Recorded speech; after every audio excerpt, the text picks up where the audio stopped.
गोष्ट नाही का म्हणतात त्याला की सुरुवातच होणार होती आणि ह्या सगळ्या आशयामध्ये कुठंतरी बेसिक जे म्हणतो ना एखाद्या प्रकल्पा अगोदरची जी तयारी असते तर त्या तयारी दरम्यान ह्या सगळ्या घटनाक्रमांना मला सामोरं जावं लागलं आणि त्यावेळेस मी व्याप्ती कुठल्याही एका पिनकोड किंवा कुठल्याही एका मर्यादित जागेपुरती तुझं माझं न करता आपलं सर्वांचं हा आशय घेऊन गेली 3 वर्ष मी बारकाईने सगळ्या गोष्टींचा अभ्यास करत आहे आणि त्या आशयाने एका निर्णयाला येऊन ठेपलो आहे की जर का तुम्हाला व्हॅल्यू ॲडिशन आणि वेल्थ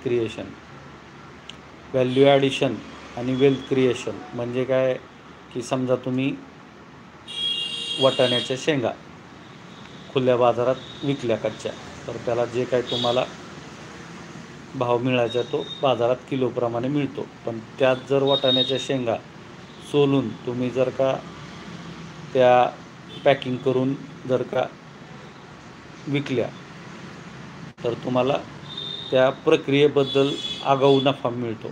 तर ह्याला म्हणतात व्हॅल्यू ॲडिशन. लक्षात आलं का? आणि वेल्थ क्रिएशन म्हणजे कसं, तर वेल्थ म्हणजे संपत्ती आणि संपत्ती निर्माण कशी करावी लागते, तर संपत्ती निर्माण करणं ही एक प्रक्रिया असते. लक्षात आलं का?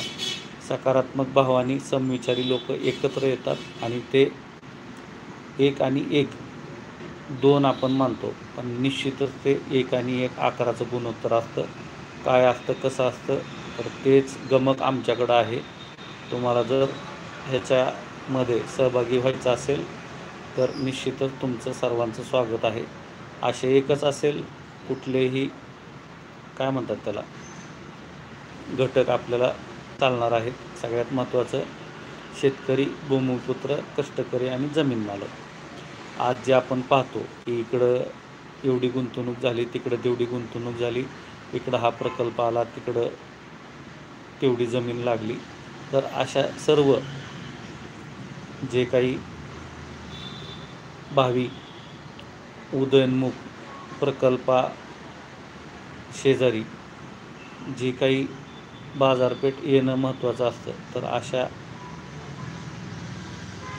सगळ्या केंद्रस्थानांवरती आपण बरेच दिवस झालं जवळजवळ समृद्धी महामार्ग 2018 पासून आपलं अशा पूर्ण ह्याच्यावरती लक्ष केंद्रित केलेलं आहे आणि आपण लक्ष ठेवून आहे की काय होतं की कोणाचं तरी ह्याच्यामध्ये आणखीन लक्ष गेलेलं नाही आहे किंवा उदासीन धोरण आहे. त्यामुळं म्हणावं तसं नाही का उचल खाल्लेली नाही आहे. तर त्या आशयाने आपण आता जे झालं त्याच्याबद्दल जाऊन द्या, पण जे होऊ घातलेलं आहे अशा बाबतीत तरी नेमकं आपल्याकडून नाही का एक पहल करायचा निर्णय घेतलेला आहे. राहिली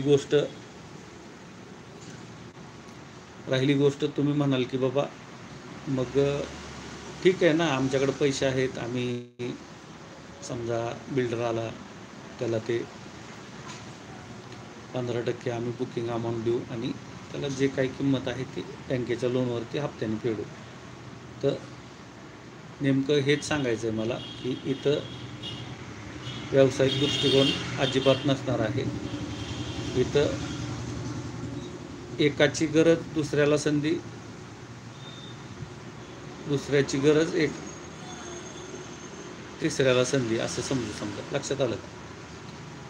म्हणजे काय की ज्याच्याकडं जमीन आहे पण गुंतवणुकीला पैसा नाही आहे आणि एखाद्याकडं पैसा आहे पण नाही का त्याला आज गुंतवणूक त्या धाटणीने परवडत नाही. अगदी म्हणजे जे कोणी जाणकार आहेत त्यांना कळतं आहे, ज्यांना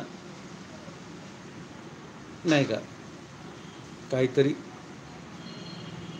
डोक्यामध्ये विचार सदोदित चालू असतात की बाबा आजच्या ह्या भाववाढीमध्ये विशेष करून व्यावसायिक जागांच्या आणि रहिवासी जागांच्या आपली कमाई आणि आपला निभाव, तर प्रत्येकाने आपापले आशय ओळखलेले असतात की आपला बजेटप्रमाणे आपल्याला कुठं हे सगळं